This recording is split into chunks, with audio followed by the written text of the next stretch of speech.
आज मैं आपको प्लास्टर के बारे में इन डिटेल डेप्थ बताने वाला हूँ। डिटेल बताने के पहले मैं आपको शॉर्ट में बता देता हूँ कि क्या-क्या प्रोसीजर होता है। सबसे पहले हम प्लास्टर वॉल को आउटर वॉल को गीला कर लेते हैं, ऊपर से नीचे पूरा तरह गीला कर लेते हैं। फिर चाकू से हम गोली गिराते हैं और जगह-जगह टिप्पी लगा लेते हैं। जैसे कि यहाँ पे टिप्पी लगाए हैं, पीछे में टिप्पी लगाए हैं। फिर सीमेंट स्लरी में हम आउटर वॉल है तो सीमेंट स्लरी में हम वाटरप्रूफिंग एजेंट मिलाकर उस घोले का दीवार पे छिड़काव करते हैं। उसके बाद हम प्लास्टर चालू करते हैं। आज मैं बात कर रहा हूँ प्लास्टर के ऊपर, specially outer plaster. Outer plaster करने के लिए हमें कुछ इंपॉर्टेंट बातों का ध्यान रखना होगा। मैं एक लिस्ट आपको शेयर कर दूंगा, उसका डिटेल मैं इस तरह से बताता हूँ कि सबसे पहले हम प्लास्टर करना है तो दीवार को गीला कर लेते हैं। ऊपर से अगर मल्टी स्टोरी बिल्डिंग है तो ऊपर से हम साहुल गिराते हैं और पूरे नीचे तक साहुल गिरा करके चेक कर लेते हैं कि बिल्डिंग एक लाइन पे है कि नहीं। हमारा आउटर आउटर जो प्लास्टर होता है वो 18 mm का थिकनेस होता है। तो मिनिमम हमको 18 mm का मार्जिन लेके टिप जगह जगह टिप्पी बनाना होता है। जैसे ऊपर से नीचे कुछ कुछ दूरी पे जगह जगह फ्रिक्वेंटली, जैसे यहाँ पे टिप्पी बना हुआ है, ऊपर टिप्पी बना है, वैसे ही जगह जगह पे हमको टिप्पी बनाना होता है ताकि हमारा प्लास्टर एक लेयर में है।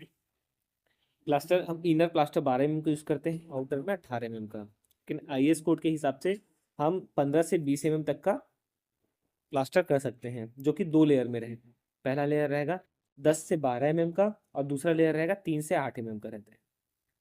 आई एस कोड 1661 1972 और IS 2402 1963 के अकॉर्डिंग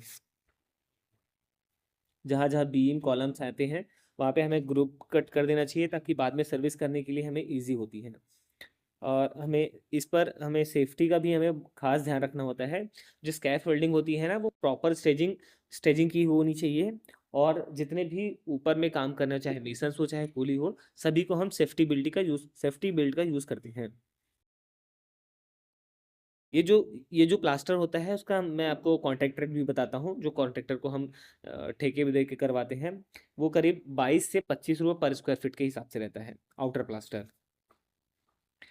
हमें IS कोड के हिसाब से 7 दिन, मिनिमम 7 दिन तक इसको क्यूरिंग करना चाहिए प्लास्टर के बाद, क्योंकि क्योंकि इससे क्रैक और सिंके से हम बच सकते हैं। प्लास्टर के लिए जनरली हम 1:4 और 1:5 रेशियो का यूज़ करते हैं। अब मैं आपको बता दूं कि 1 क्यूबिक मीटर हम मोटार रेडी करते हैं प्लास्टर के लिए, तो कितना कितना एरिया वो कवर करेगा। अगर हम इनर प्लास्टर 12 mm का इनर प्लास्टर करते हैं तो 83.33 स्क्वायर मीटर एरिया कवर करेगा। अगर 15 mm का यूज़ कर रहे हैं तो 66.67 स्क्वायर मीटर। वहीं 18 mm आउटर पे यूज़ करते हैं तो 55 स्क्वायर मीटर।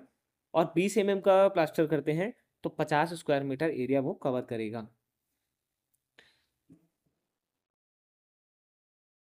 अब इसमें हम जो प्लास्टर करने के पहले हम सीमेंट स्लरी का जो यूज़ करते हैं, वो करीबन 2.25 kg पर स्क्वायर मीटर हमको कंजप्शन लगता है। और इसके साथ हम वाटर प्रूफिंग एजेंट भी इसी के साथ मिक्स कर देते हैं ताकि चूँकि आउटर जो हमारा वॉल होता है उसमें पानी के सीपेज ना आए बरसात के दिनों में, इसलिए हम इसमें वाटर प्रूफिंग एजेंट भी सीमेंट स्लरी में मिक्स कर देते हैं। Thank you.